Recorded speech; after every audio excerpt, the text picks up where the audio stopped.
Assalamualaikum warahmatullahi wabarakatuh. Pada video kali ini kita akan mencoba membahas pertemuan pertama kita, materi pertama tentang dalam mata kuliah fikih dan manajemen zakat, yaitu materi konsep zakat atau pengertian zakat menurut fikih. Nanti akan kita bahas seperti apa pengertian zakat, kemudian hikmah dan tujuan zakat dalam Islam, kemudian sabab, rukun, syarat zakat, dan waktu pelaksanaan zakat. Pertama tentu kalau dalam kajian fikih ya biasa ya, yang kita bahas pertama kali itu adalah pengertian atau ta'rif zakat. Jadi secara pengertian tentu ada pengertian etimologi dan ada pengertian terminologi.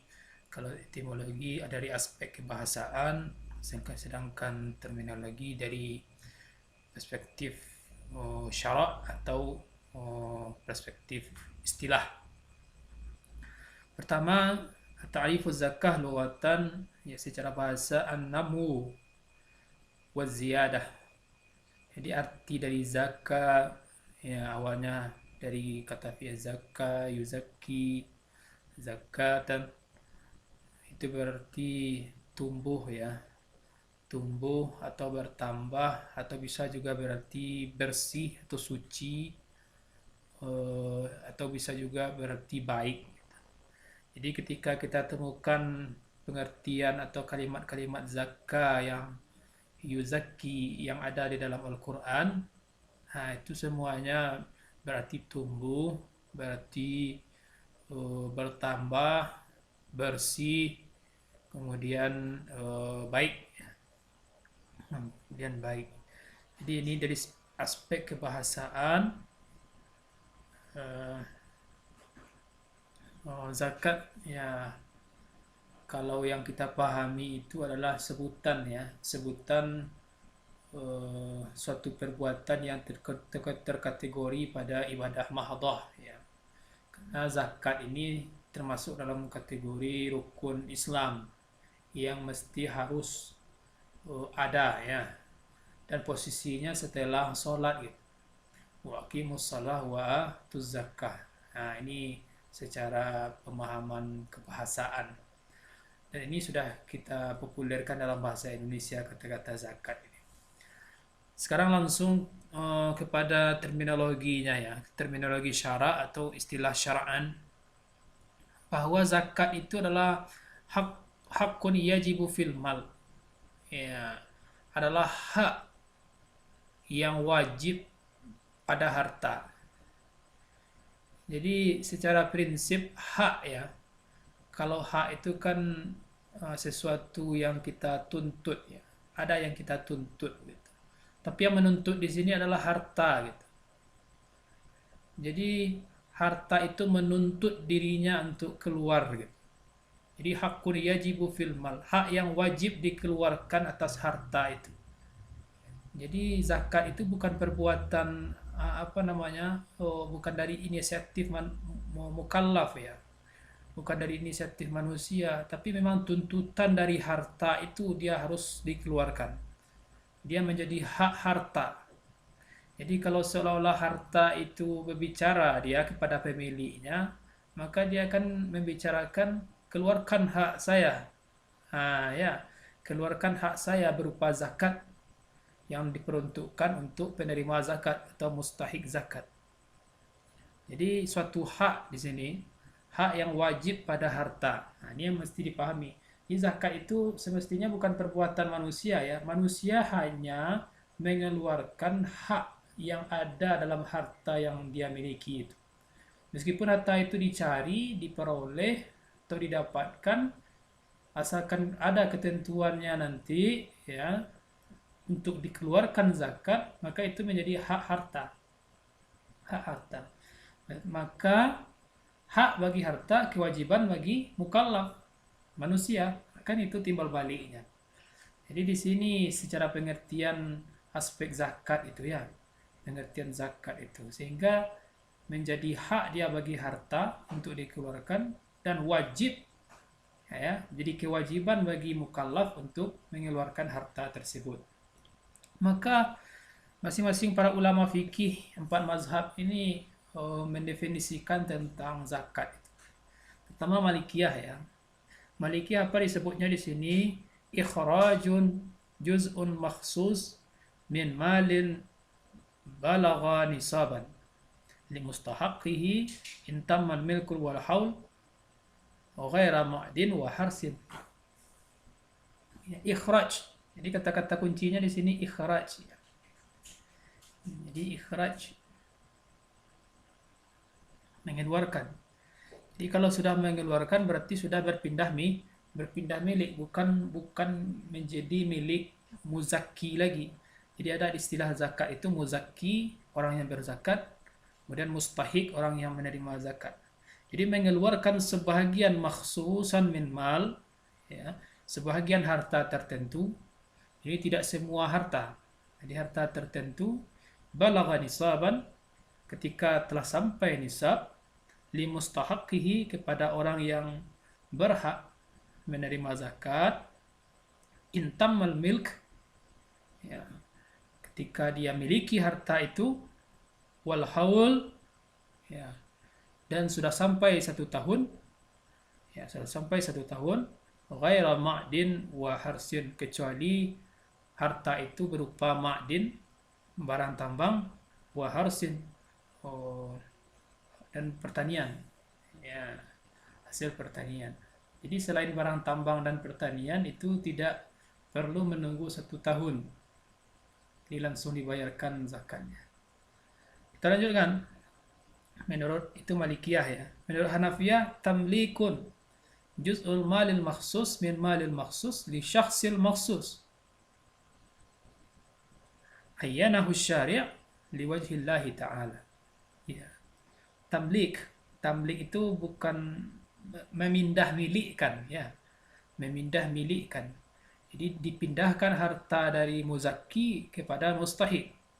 Sebagian harta tertentu, juz'un minhu maksus, dari harta tertentu pula untuk orang-orang tertentu. Ya, untuk orang-orang tertentu. Jadi tidak sembarang orang yang bisa menerima harta zakat. Itu yang disebut dengan mustahik zakat. Ayyan harus syari', yang sudah ditetapkan oleh syari' ketentuannya liwajhillahi ta'ala, berdasarkan perintah Allah Ta'ala. Jadi ini memang dalam bentuk aspek ibadah, ya.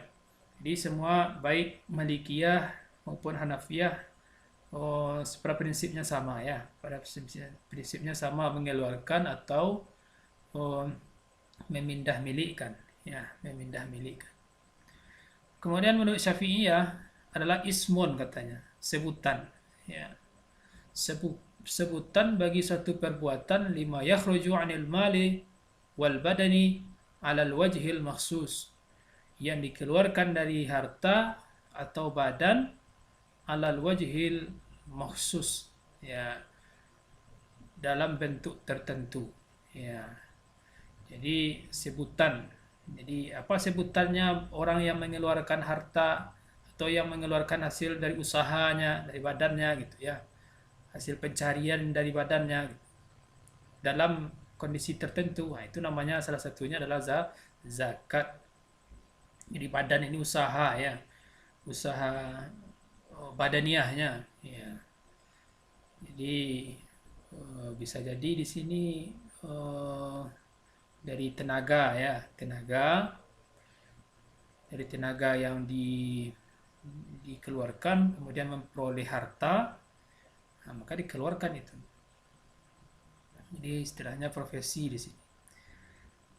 Kemudian menurut Hanabilah, anna haqqul wajib, ya, hak yang wajib fil mal, ya, pada suatu harta tertentu, li ta'ifati, kepada orang yang berhak, ya, orang yang berhak menerima zakat atau mustahik zakat yang tertentu pula, fi waqtin maksus, jadi tambahkan dengan waktu, ya, pada masa tertentu pula.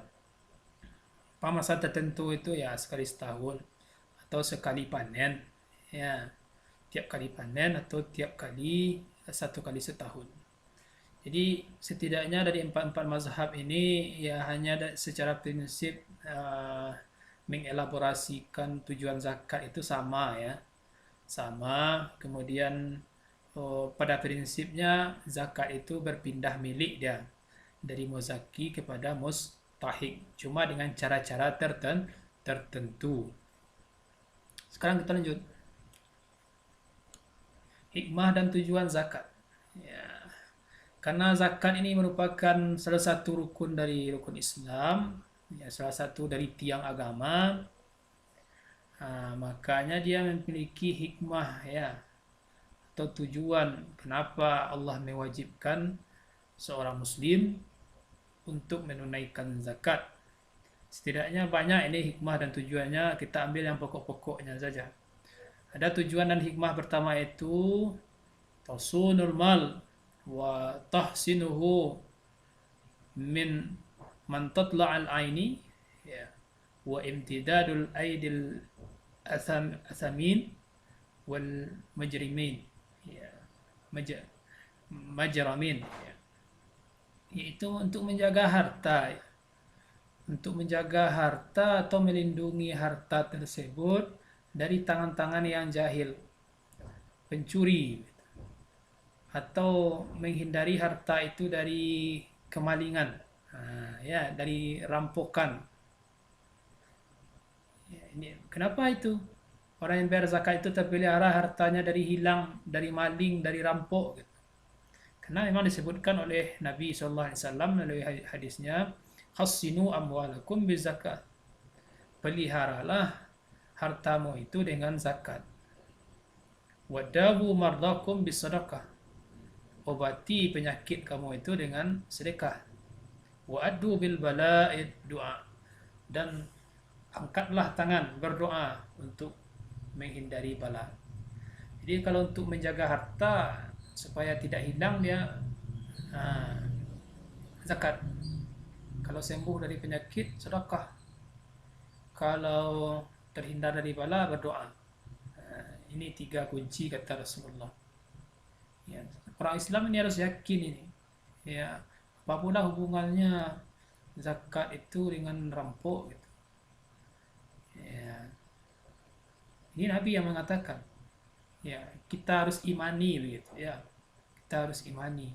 Kalau tidak percaya ya kumpulkanlah harta sebanyak-banyak mungkin, kemudian jangan keluarkan zakatnya. Ya. Kita bisa lihat ya, ada-ada saja nanti yang keluar dari harta itu. Sakit, kemudian bayar sekian ratus juta gitu ya. Kemudian hilang begitu saja gitu. Atau uangnya dirampok. Nah, itu akibatnya. Ya. Yang kedua, tujuannya adalah aunul lil fuqara wal muhtajin. Ya, saling tolong menolong kepada fakir miskin dan orang-orang yang membutuhkan. Ini tujuan zakat, itu saling berbagi ya. Saling berbagi. Karena manusia ini diciptakan Allah ya, ada kaya, ada miskin, ada yang taat, ada yang ingkar ya. Ada yang mukmin, ada yang kafir. Jadi semuanya berbeda-beda. Kalau kaya saja orang semua ya tidak berlaku ini zakat. Ya. Dan sekarang itu ya bagi ada negara-negara yang berpendudukan mayoritas kaya, tidak ada yang miskin di sana, sulit untuk membayar zakat ini ya. Ya, sulit untuk menyalurkan zakat sebab orang kaya saja semua. Maka terlaksananya zakat itu terjadi antara orang kaya yang memiliki harta dengan orang miskin. Sinilah saling berbaginya. Dan yang ketiga, tathurun nafsu min da'ish wa syaihi wal bukhli. Ya. Membersihkan jiwa dari sifat kikir ya, dan pelit. Jadi memupuk rasa dermawan kita supaya tidak kikir, tidak bakhil, ya, tidak bakhil. Maka salah satu caranya dengan berzakat. Dan yang keempat, wajibat syukran li ni'matil mal. Ya, untuk sebagai wujud syukur kita Ketika Allah sudah menitipkan amanah berupa harta dan harta itu kita zakatkan, itu salah satu bentuk syukur. Jadi syukur itu tidak hanya melalui kaul ya, perkataan. Ya, cukup dengan mengatakan alhamdulillah, tapi laksanakan dengan fi'lun ya, dengan perbuatan. Kita lanjutkan sabab dan rukun syarat. Jadi bukan sebab ya, sabab. Sabab zakat itu adalah milkul miqdari nisabin nami. Ya, bahwa harta yang dimiliki itu telah sampai nisab. Ya, nisab nami, yaitu harta yang tumbuh. Ya, harta yang tumbuh, yang bisa ditumbuhkan itu, dikembangkan itu sudah mencapai nisab. Jadi nisab ini, maka disitulah adanya zakat itu. Ya, itu yang disebut dengan sabab. Jadi sesuatu itu ada ketika terjadi sabab. Ya, baru bisa dilaksanakan kalau sababnya ada, yaitu telah mencapai kadar nisab, ketentuan ya, kadar nisab. Dan rukun, rukun itu adalah ketika perbuatan itu ada dia, maka perbuatannya itu sah ya, sah. Kapan itu? Ya, rukun zakat itu satu saja. Fahuwa ikhrajul juz'u min nisab bi inha'i yadil milki anhu wa tambiku ila al-faqir wa taslimihi aw ila man huwa naib anhu wa wal imam wa wal musaddiq jabi. Yaitu mengeluarkan sebagian harta dari nisab itu. Selagi harta itu dimiliki, mengeluarkan sebagian. Jadi harta ini sudah senisab ini, ya sudah sampai nisabnya. Lalu adalah zakat itu, ada zakat itu ya, ada zakat. Lalu sahnya zakat itu kapan? Ketika dikeluarkan. Ya, mengeluarkan itu tidak mesti diterima langsung oleh si mustahik, tetapi disisihkan dulu. Pokoknya tidak dipakai ini bahagian zakat ini, atau tidak dimiliki ya, disisihkan, itu sudah termasuk mengeluarkan. Persoalannya bayarnya kapan itu menjadi persoalan lain. Yang penting dikeluarkan dulu. Ya, dikeluarkan dulu bahagian harta zakat. Dan bahagian itu tidak diapa-apakan. Ya, nanti baru didistribusikan pada lain hari, itu lain persoalan. Yang penting dikeluarkan. Mengeluarkan sebahagian itu disebut ya dengan rukun. Ya. Kemudian kita lanjutkan ada syarat ya. Syarat wajib zakat. Syarat wajib ada syarat sah nanti. Kalau syarat wajib itu ketika dia ada ini dipenuhi, maka seseorang itu wajib dia untuk menunaikan zakat. Tapi kalau tidak terpenuhi, ya meskipun sampai nisab, kemudian dia sisihkan, ya itu hukumnya tidak wajib zakat. Ya, tidak wajib zakat. Jadi boleh saja, tapi zakat ya sedekah biasa namanya. Tapi tidak zakat. Ini yang wajib zakat. Pertama syarat orangnya dulu hurriyah. Orangnya memang merdeka. Fala tajibu zakatu itfaqan 'alal 'abdi.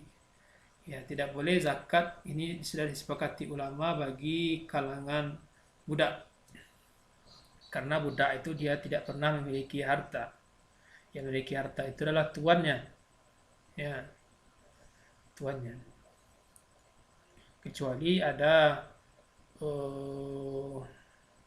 antara tuan dan budak itu membuat perjanjian memisahkan harta. Ya, dia ada harta budak, ada harta tuan. Jadi mukatab namanya. Bahwa menurut jumhur, ya, menurut pendapat jumhur, budak itu wajib membayar zakat atas tuannya. Jadi tuan dari budak ini wajib untuk membayarkan zakat. ketika meskipun harta budak itu memiliki harta yang sudah sampai 1 nisab. Jadi tuannya yang mewakilkan untuk membayarkan zakat. Tetapi kalau menurut Malikiyah, ya selain jumhur Malikiyah, la zakata fi mali 'abdin la 'abda wala 'ala sayyidi. Tidak ada zakat bagi seorang budak. Begitu juga harta yang dikuasai oleh tuannya. Karena budak ini tidak ada, kita lewatkan. Yang penting kita pelajari terlebih dahulu, ya. Yang kedua, Islam. Ya, orang yang membayar zakat itu ya harus Islam. Bagaimana dengan kafir? Tidak ada zakat bagi orang kafir, ya, orang yang tidak Islam. Lianna ibadatun mutahharah. Zakat itu adalah ibadah yang suci. Bukan tidak diperuntukkan selain dari orang yang suci pula. Orang yang suci itu ya orang Islam. Ya. Namun terjadi perbedaan pendapat dari kalangan Syafi'iyah, ya berbeda. Ya, bagi orang yang murtad ia wajib zakat, terhitung dari semenjak dia Islam dulu. Jadi semasa dia Islam dulu tidak pernah, ya misalnya dihitung hartanya banyak tapi mengeluarkan zakat tidak, lalu tiba-tiba dia murtad, nah, ya pindah agama, maka dihitung kata Syafi'iyah hartanya itu. Tapi kalau menurut Abu Hanifah, ketika dia murtad itu sebanyak pun hartanya kemudian murtad dia, pindah agama dia, maka tidak ada wajib dia zakat, terputus dia. Ya. Kemudian boleh kata Abu Hanifah, Syafi'iyah ya, secara hukum bahwa jika orang murtad itu kembali dia lagi Islam, ya cukup hitungannya dari semenjak dia masuk Islam yang kedua itu. Jadi ada orang murtad kembali dia dari ke Islam lagi, murtad dia kemudian balik lagi ke Islam, maka dihitung zakatnya dari awal Islam yang kedua itu. Ya, yang kedua itu. Kemudian yang ketiga, syarat wajib zakat yang ketiga adalah bulugh wal aqli, balik berakal. Ini syarat yang dikemukakan oleh Abu Hanifah. Hanafiyah, la zakata ala sabi wal majnun fi ma lahuma, ya, lianna ghairu mukhatabin bi adil ibadati kas salah was shaum. Ya. Tidak ada zakat bagi anak kecil, orang gila, terhadap harta yang dimilikinya, karena dia tidak dihukum seperti tidak bolehnya dia melaksanakan sholat dan puasa. Ya. Tidak ada, dia anak kecil meskipun banyak hartanya, menurut Hanafi tidak ada zakat. Tapi kalau menurut jumhur, ya ada hartanya meskipun dia kecil, meskipun dia orang gila, tetap zakat, ya wajib zakat. Ya, wajib zakat. Tapi yang membayarkan zakatnya itu adalah walinya, ya walinya. Meskipun secara prinsip dia sobi atau majnun, tapi walinya yang menguasai harta itu, jelas hartanya. Jika hartanya itu sampai 1 nisab, ya dia harus zakat. Ini kan bisa kita terapkan artis-artis cilik ya, yang belum balik itu, sudah berapa harta yang dia kumpulkan dari hasil syutingnya itu. Maka secara, kalau kita pakai pendapat jumhur, ya keluarkan zakatnya. Ya, keluarkan zakat. Yang keempat, kaunul mal yajibu ala fi zakat, bahwa zakat yang dikeluarkan ketika itu ada barangnya. Ya, ada barangnya. Kemudian tertentu pula. Ya. Apa ada barang atau tertentu itu seperti naqdan, emas dan perak. Kemudian ma'din, harta barang tambang, atau rikaz, ya, harta temuan. Urud tijarah, pada barang tambang. Zuru' wasimar, hasil pertanian. Al-an'am binatang ternak. Walaupun binatang ternak itu saimah, merumput sendiri menurut jumhur, wa kadza ma'lufah, disabitkan menurut Malikiyah. Jadi nanti akan kita bahas ini binatang ternak ini pada materi selanjutnya. Jadi ada beberapa benda atau objek zakat tertentu ya, emas, perak, barang tambang, rikaz, perdagangan, pertanian, peternakan dan sebagainya. Dan disyaratkan harta itu memang tumbuh ya, tumbuh berkembang. Kemudian yang kelima, bahwa harta itu telah mencapai nisab dan kadarnya, ya, sesuai dengan kadarnya. Kaunul mal nisaban wa miqdaran bi qimatin nisab. Ada kadar nisabnya, sudah tercapai itu. Kalau emas dan perak, ya ada kadar tertentu ya dikeluarkan. Seperti 200 dirham bagi perak, atau 20 miskal atau 20 dinar. Ya, 200 dirham atau 20 dinar itu sudah sampai nisab, maka dikeluarkan 2,5%. Atau pertanian nanti berapa jumlahnya, khamsul awsat, 5 wasak, ya sekitar 653 kg, maka dikeluarkan 10% kalau dia diairi hujan. Kalau diirigasi pakai biaya 5%. Atau nisab hewan, ya nisab hewan itu hewan binatang ternak, kambing 40 keluar 1, onta 5 keluar 1 kambing, sapi atau kerbau 30 keluar 1 sapi. Nah, ini ketentuan-ketentuan nanti kita pelajari pada ketemu materi selanjutnya.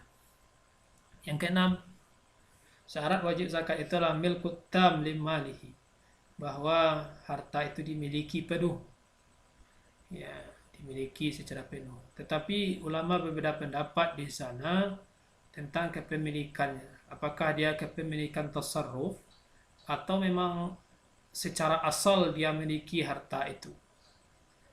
Ya.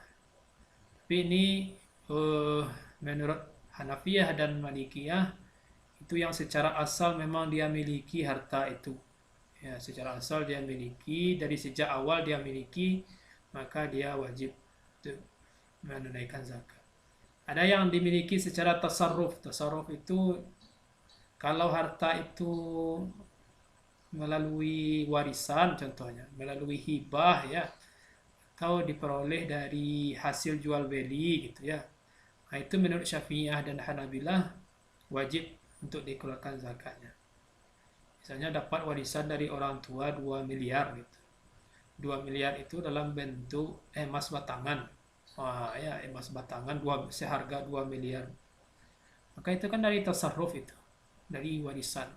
Maka menurut Syafi'iyah dan Hanabilah itu wajib zakat. Tapi Hanafi dan Malikiyah memang secara asal itu dia miliki, ya, dari hasil usaha. Dan yang ketujuh, madil am wa haulanil haul qamari 'alal milkin nisab, bahwa harta yang dimiliki itu sampai genapnya 1 tahun, ya, atau setahun penuh atau lebih dari 1 tahun. Ini berdasarkan hadis Nabi, la zakata limali hatta yahulu alail haul, tidak ada zakat harta itu sampai dia umurnya itu 1 tahun, melampaui 1 tahun. Ya. Tapi di sini juga terjadi perbedaan pendapat. Kalau sebelum 1 tahun sudah sampai nisab, nah, maka kalau menurut jumhur tunaikan zakatnya. Tapi kalau menurut Hanafi genapkan dulu, tunggu setahun dulu, setahun penuh dulu. Ya, jadi ketika kita punya emas sampai nisabnya, kemudian 8 bulan sudah sampai nisab, maka segera keluarkan, kata jumhur. Tapi kalau Hanafi katanya tunggu sampai setahun dulu, ya penuhkan setahun, karena hadisnya yahulu alailil haul, ya harus setahun penuh, ya tahun penuh. Lanjutkan. Syarat wajib zakat itu ada dain, tidak dalam kondisi hutang. Ya, harta itu tidak dipiutangkan atau si muzaki tidak dalam kondisi berhutang. Ya, berhutang. Ini syarat yang dikemukakan oleh Hanafi, ya. Oleh Hanafi fi zakat ma'adal hars wa zuru' simar. Jadi khusus pada zakat pertanian itu kalau ada hutang, terhutang, maka tidak terhitung sebagai zakat. Ya, tidak terhitung sebagai zakat. Kalau menurut Hanabilah setiap harta, kalau ada yang terhutang harta itu tidak dihitung dia sebagai zakat. Ya. Tidak Malikiyah zakat itu ain, emas dan perak. Emas dan perak, kemudian zakat pertanian, barang tambang, dan pertanian, nah itu tidak, kalau terhutang tidak terhitung dia sebagai zakat. Tapi ini tidak menjadikan syarat menurut Syafi'iyah, ya menurut Syafi'iyah. Jadi terhutang maksudnya itu ada harta kita hutangkan kepada orang berupa emas, ya. Nah itu kalau menurut Hanafiyah tidak dihitung dia, tidak dihitung. Kalau menurut Syafi'i ya dihitung dia. Atau kita berhutang, ya mana yang dahulu membayar hutang daripada membayar zakat, ya dahulukan membayarkan hutang, kata jumhur selain Syafi'i.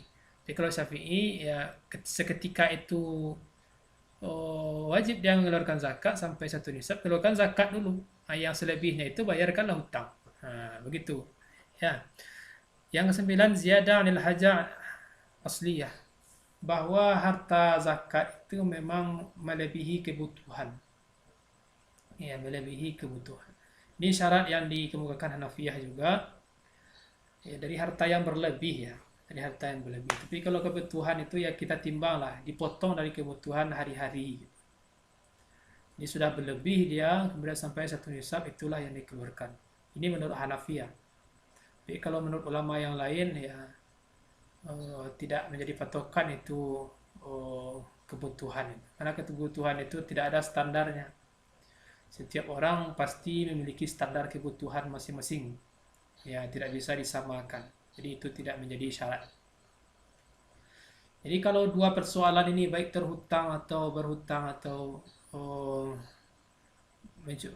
melebihi kebutuhan, ya sengaja orang itu berhutang atau sengaja seseorang itu melebihkan kebutuhannya sehingga tidak bisa dia menunaikan zakat, ya tidak terpenuhi ketentuan zakat, maka itu tidak boleh, ya.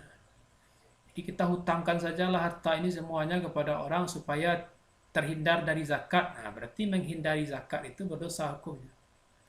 Atau sengaja membeli kebutuhan lain, ya yang berlebih supaya tidak mengeluarkan zakat, berarti berdosa. Ya, menghindari zakat. Kemudian syarat sah zakat ada dua. Pertama niat, yang kedua adalah tamlik, ya. Tamlik itu memindah milik, kan. Ya, memang berpindah milik dari harta yang dizakatkan itu dari muzaki dan mustahik. Yang terakhir waktu pelaksanaan zakat.